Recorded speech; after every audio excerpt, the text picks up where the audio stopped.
They called them the Golden Trio. But gold has a way of twisting the hands that hold it. Today, we open the ledger of the boy who lived and the friends who survived him. From the erratic drifting of the Slytherin prince to the calculated silence of the Ron Weasley actor. From the activist who traded spells for speeches to the chosen one himself, now throned by a shadow worth over $100 million. These aren't just net worths. They are the price tags of lost innocence. We are looking at the survivors of a phenomenon that swallowed a generation whole. Who kept the fortune? Who lost the magic? And who is paying the price for a life lived entirely in the reflection of a wizard's glass? Surrey, 2026. The villain, the boy with the sneer.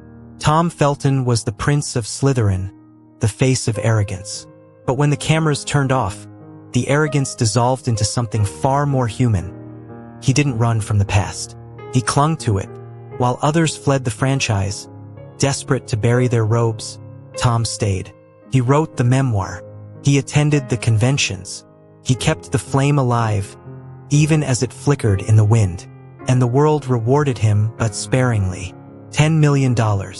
A fortune to most, but a fraction of the kings he once shared the screen with. He spent years drifting between music and minor roles, searching for a sound that wasn't an echo of Draco. His memoir wasn't a victory lap. It was a confession. He spoke of the escape into the bottom of a bottle, the terrifying silence of a hotel room when the fans go home. He is rich in nostalgia, but his coffers tell a story of a career that never quite outran the shadow of the dark mark. And then there is the dreamer, Evanna Lynch. She was never meant to be there, a fan who stepped through the looking glass. She was the oddity, the Luna, and in 2026, her ledger reflects the quiet path she chose. For $1 million, it is the smallest sum on our list, but perhaps the heaviest in integrity. She didn't chase the blockbusters. She didn't sell her soul to the machine of Hollywood. She turned her gaze inward, to activism, to writing, to the quiet advocacy of a vegan life. She stepped out of the spotlight and into the candlelight. Her wealth is not in the sprawling estates or the fast cars. It is in the freedom to say no. But in the brutal calculus of fame, she is the cautionary tale of what happens when you refuse to play the game. The industry moved on. The checks stopped coming in 8 figures. She found peace, yes. But peace does not top the Forbes list. Hertfordshire, the countryside, the place where silence costs a premium.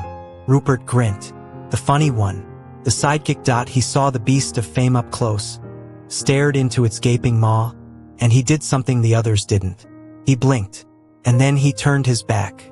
$50 million. A staggering sum, built not on a frantic chase for the next Oscar, but on the quiet accumulation of bricks and mortar. He didn't buy Ferraris. He bought houses, an empire of real estate, sprawling across the English counties. A portfolio worth over $30 million on its own. And famously, an ice cream van. Sounds like a joke, a whim, but it was a declaration. While the world demanded he be a movie star, he demanded to be a child again. He bought the childhood he missed while trapped on a soundstage in Leavesden. He stepped away from the red carpets, retreating into the eccentric, quiet life of a man who has seen enough flashbulbs to last a dozen lifetimes. He works when he wants. Thrillers, cabinet of curiosities, dark, twisted little roles that require no charming smiles. He is the wealthiest recluse of them all. He bought his freedom. And in 2026, as he sits in his country manor, far from the noise of Los Angeles, you have to wonder, is he the only one who truly won? Paris, New York, the halls of power. Emma Watson, she was the brain, the conscience, and she carried that weight out of the films and into the crushing reality of adulthood. $85 million. A fortune built on a frantic duality. Half movie star, half revolutionary. She tried to retire. Did you hear the whispers? Dormant. That was the word her team used. A terrifying word for a woman in her prime. But the machine would not let her rest. She traded the wand for the boardrooms of Kering, the owner of Gucci. She traded the scripts for seats at the G7. Her wealth is sophisticated. It is diversified. It is wrapped in the sterile luxury of sustainable fashion and high-end brand ambassadorships. But look closer at the eyes in the photos. The perfection is a prison. She became the standard bearer for an entire generation of women. Every move calculated, every word scrutinized. She cannot falter. She cannot fail. While Grint bought an ice cream truck to feel young, Watson built a fortress of moral authority to feel safe. She is worth $85 million, but she pays a tax that isn't monetary. The tax is silence. The inability to ever be messy, to ever be wrong. She is the golden girl who turned herself into a statue. Beautiful, admired, and cold to the touch. The scar that never heals. Daniel Radcliffe. New York, 2026.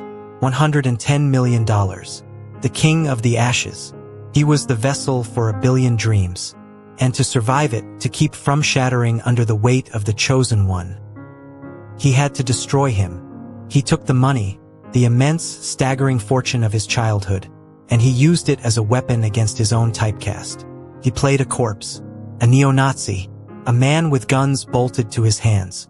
He ran as far from Hogwarts as his legs would carry him, into the weirdest, darkest corners of indie cinema. He didn't buy a mega yacht. He didn't buy an island. He bought the right to be strange. His wealth is a shield. It protects him from the need to ever say yes to a blockbuster he hates. He lives in New York, quietly. His investments are conservative, safe, boring even, because the risk is all on the screen. He is the richest of them all, but he works like a man who is starving. Why? Because the silence scares him. If he stops moving, the shadow of the boy wizard catches up. He was 12 when he learned that the world owned his face. He is 36 now, and he is still buying it back one eccentric role at a time. $110 million. And yet, you get the sense that he would give it all back if it meant he could walk down a street without a stranger looking for the scar. These are the receipts of a fantasy. Radcliffe, Watson, Grint, Felton. They survived the impossible. They grew up in a fishbowl and didn't suffocate. But the cost is written in the margins of their bank accounts. The isolation of the activist. The retreat of the recluse. The desperate running of the actor. Fate handed them the world, and they have spent the last 15 years trying to figure out how to hold it without being crushed. Their art was a premonition. They were children sent to fight a war. And in 2026, the war is over. But the veterans are still walking the field. But here is the silent scream that haunts me. There are others.